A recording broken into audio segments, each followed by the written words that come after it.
Hello everyone, Lars here with another Writer's Rant brought to you by Camille's Harem. Not just a podcast for novice writers by novice writers, but also a YouTube channel by novice writers for novice writers. Because writing is an adventure, it's more fun with friends. And have you ever experienced this before? You're going along with a story that runs for a considerable stretch of time. It's good. You find yourself really invested, and then after a while, you realize it's nothing more than the same repetitive formula wearing on you again and again and again, and it just suddenly wears out its welcome. It's no longer entertaining, and it destroys your soul. Well, maybe somebody just needs to hit that reset button. Often I find that when a tale plays out for too long, people start calling for it to just end already. Or they say that it's just too messy, the story's become so convoluted, it's good, but we need a reboot. Stop it where it is and just start over again. Well, I'm not a fan of either solution. Just ending a story, especially a long-running series due to its repetitive tendencies, often leads to something rushed, unsatisfying, and bursting at the seams with loose threads. And for as fun as the Adventure Time finale was, it definitely suffered from all three of these traits. And as far as reboots go, I just have to gesture to the X-Men franchise in all of its forms to show how messy and convoluted reboots can get, conflicting storylines, lore, character arcs, and more. And quite frankly, all of this needs to stop! Hit that reset button! Now, I should make myself clear here. Reset can mean two things, at least according to the dictionary. Number one, to start all over again, and two, to start afresh. And yes, that easily translates to a reboot, or just to stop the story altogether and just come with something new. But reset also means to stop the way things are being done currently and continue, an emphasis on continue, onwards in an all-new and fresh way. Now, for writing, this is admittedly extremely difficult. However, it might just be the medicine that your story needs. And as novice writers, this might be the unpleasant medicine that saves our stories from potential disaster. My main example of resetting a story for this writer's rant is the game Destiny. And I'm not just using that thumbnail for clickbait. There is an excellent example to be had within the Destiny franchise of resetting the narrative. For the uninitiated coming into this crazy gaming community, Destiny is an RPG where you create a character who is thrown into a universe of gods, warring factions, space magic, sentient time-traveling machines, and an epic struggle between good and evil for the fate of the Earth, as most RPGs are wont to do. There is a massive, and I mean massive, narrative to the whole game. And if you're interested, try out the channels from My Name is Bife, Myling Games, and Evade, who are all excellent lore masters and know the story of Destiny way better than I do. I have learned a whole lot by watching their channels. I really enjoy their content. And it just makes me enjoy the game a whole lot more than just simply going and shooting aliens. Links in the description to their channels. But what is important for us here as novice writers is that the game writers themselves realized after 2 games and various installments or DLCs that the tale of these gods and these large factions had gone stale. For instance, their highly anticipated Curse of Osiris DLC proved that the original storyline was becoming a very, very dry well. So they slammed that reset button and reconfigured the story of Destiny for their next DLC, Forsaken, to make everything feel, more fresh and give the heavy God and Destiny stuff a rest.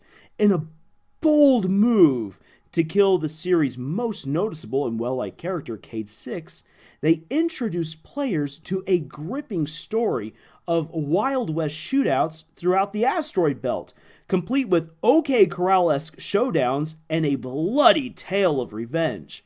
And further flavoring this story are side tales of the Spider, a gangster who makes his mark on this new chaotic frontier, the Drifter, a mysterious desperado returned from the darkest corners of the universe, looking to arm a new posse on his own quest for revenge, and Shin Malfur, the roaming lawman ranger hell-bent on purging the solar system of evil. This story of lawlessness and space westerns transitions through a series of well-placed and well-played-out scenes to a whole new tale then of a castle, a queen, and a dragon holding them hostage. Now, I can already hear you guys saying right here, wait, Lars, are you saying that this game just slammed together elements of Star Wars, Firefly, Tombstone, The Good, the Bad, and the Ugly, and, well, Shrek? That sounds horrible! And yet, my articulate viewers, I can honestly say that it works brilliantly. Granted, the game itself still has a number of problems, and I would definitely have liked to have had more Wild West stuff thrown into the game, but those are arguments more for avid gamers to pursue, and I would encourage you to have a look at what they have to say on the matter. I'm just coming from a storytelling perspective here. But it was a huge gamble with amazing payoff.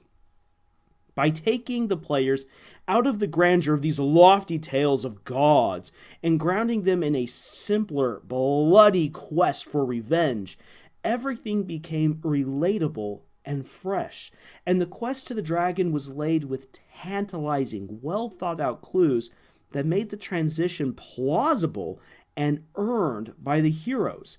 And the dragon herself did not disappoint in the dangers she posed to the entire story. It was brilliant! And then Destiny shot itself in the foot by going the less story-driven route of the Black Armory.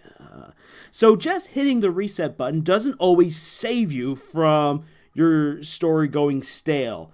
If you do hit that reset button, you have to be committed. Now, there are some other examples of resetting stories. For instance, The Last Jedi and The Wheel of Time. Star Wars itself reset itself within the sequel trilogy via Episode 8, The Last Jedi. The old orders of the Sith and Jedi have undergone by now a severe change, and the Force has been explored in controversial ways. And many character arcs have changed their trajectory. Now, there is a lot of controversy wrapped up in Episode 8, and that deserves its own video in the future. But we can all see that The Last Jedi was a reset for the franchise. Now, The Wheel of Time underwent 2 resets. The first reset was a whiplash-like transition from the core stories of Rand, Perrin, and Matt to the entire cast's respective POVs. This gave Robert Jordan a chance to give his readers the full scope of the story and fully flesh out his world. But it made everything drag on. The fan base even today cringes at the prospect of reading books 6 through 9. Instead, books 10 and 11, The Crossroads of Twilight and The Gathering Storm, serve as another reset, returning us to the action of Rand, Perrin, and Matt, and finally tying all the other characters back into the main storyline. They became the perfect blend of exposition and action that lead to a great conclusion. Now you might say, well, Lars, that's just good storytelling, a narrative evolving as it goes, which all good stories should do. And true, these are 3 examples: Destiny, The Last Jedi, and The Wheel of Time. Well, they're just that. They're excellent stories, changing as they go. But it is clear that they are also resetting the storyboard table. The lesson here is this: sometimes your stories will need to reset and reorient themselves in order to keep functioning. Because after a while, a story can easily crumble in on the weight of its own narrative. This is often where we find repetitiveness coming about, is because authors or writers really find themselves struggling to come up with something new. They know that there's a certain formula that works, and they just go with the tried and true route, while adding on, of course, their own little things to make their story unique.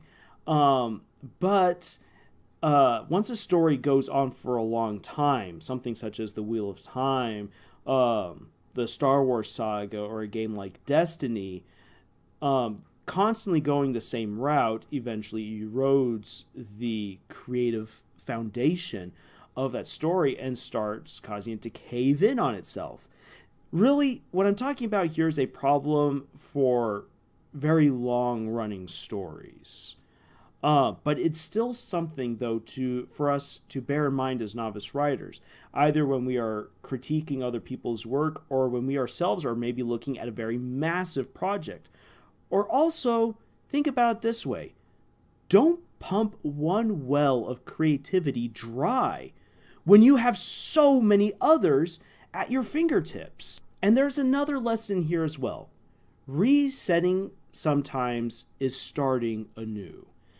There might very well be times when you're writing a story and you realize that it needs to become something else.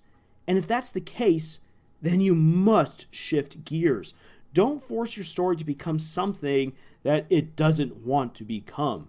Sometimes you have to stop and start all over again.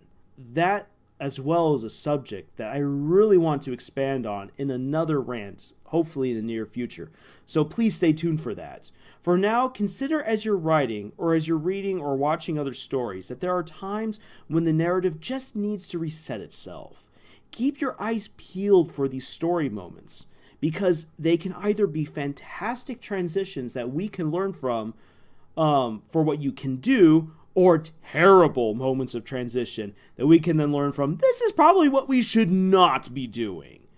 And, well, that's all for now. I'll be back soon with another video, and in the meantime, you should check out our newest podcast episodes on Podbean, iTunes, and Google Play. We're still very excited about sharing our newest season with you all, and we have some guests coming up as well in some of our episodes who just really help us crank things to 11. And our newest story, Misventures, will soon be premiering on Tumblr and also on Royal Road on January 25th. You'll want to check those out. And we also have writing prompts and support material for you on our Pinterest. And we would love to talk with you over at our subreddit. And finally, we also love it when you send us links to terrible fan fictions via our Twitter at Camille's Harem. Links for all of those sites are in the description. And until next time, tschüss.